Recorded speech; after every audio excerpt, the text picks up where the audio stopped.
Hi and welcome to a new video in the class mechanics series. In this video I want to talk about the Elementalist class and the mechanics for each elite spec. Let's start with the base class. Elementalist is very good, the leveling experience is one of the best. I enjoyed every part of it because of how you have plenty of weapon options and each weapon has 4 attunements. Speaking about attunements, they are the main mechanic of the Elementalist. You have 4 of them and they change based on what weapon or weapons you have equipped. Before we continue, I want to mention that I do not recommend starting with Elementalist as your first class if you don't have a bit of knowledge about the game, as you have very low HP compared to Necromancer or Mesmer, and with the light armor you have low defenses. Like always, my recommendation while leveling is to use the gear that you drop from killing mobs and not worry about the stats or buying gear from the trading post. When you reach level 80, you can get your cheap exotic gear from the trading post. I recommend Zed's armor, just switch the runes to runes of strength. As for the build, I recommend this one after you reach level 80.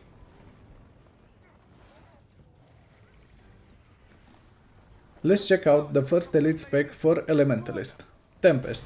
This spec was recently buffed to provide alacrity, which makes it great as a heal or DPS support in open world or group content.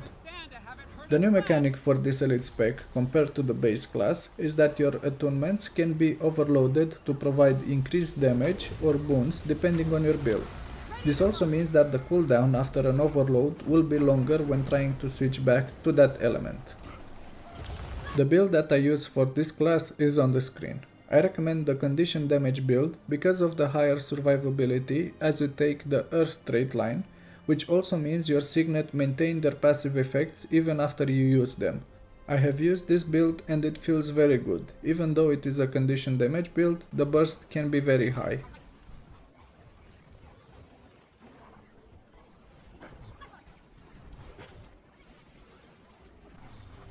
The next elite spec is the Weaver, and you need Path of Fire for it. This elite spec had its ups and downs in the last few years, but with the latest balance patches it was brought in line a bit with the current meta, and now it's a decent choice in group content. The new mechanic for this spec is that now you can be attuned to 2 elements at once, which is awesome. I really loved this mechanic when I saw the trailer for it, and I really recommend it to at least try it once.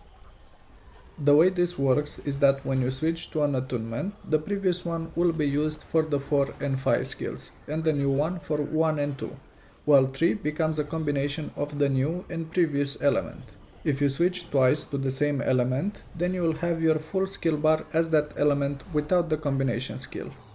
You are also able to wield a sword in your main hand, which unfortunately will bring you in melee range, but you have plenty of defense skills, and with the condition damage build you will also have good survivability. I will put on the screen the build that I used for this spec, but you can also go with a power DPS version if you want.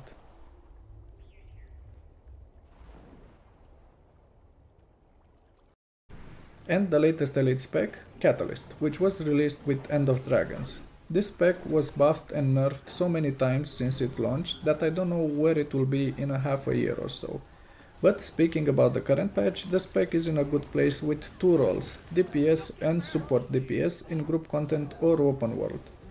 The new mechanic for this spec is that in addition to its attunements, it also has the Jade Sphere, which can increase the DPS and provide boons depending on which element you are attuned to.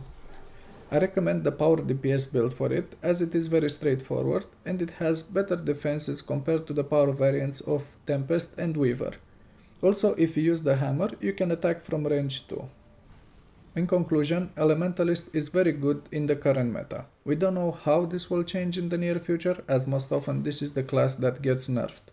Hopefully it won't, since it's in a decent place and it can compete with other support or DPS specs. If you want to see more content like this, please let me know in the comment section below, and if you enjoyed the video, please click the like and subscribe buttons.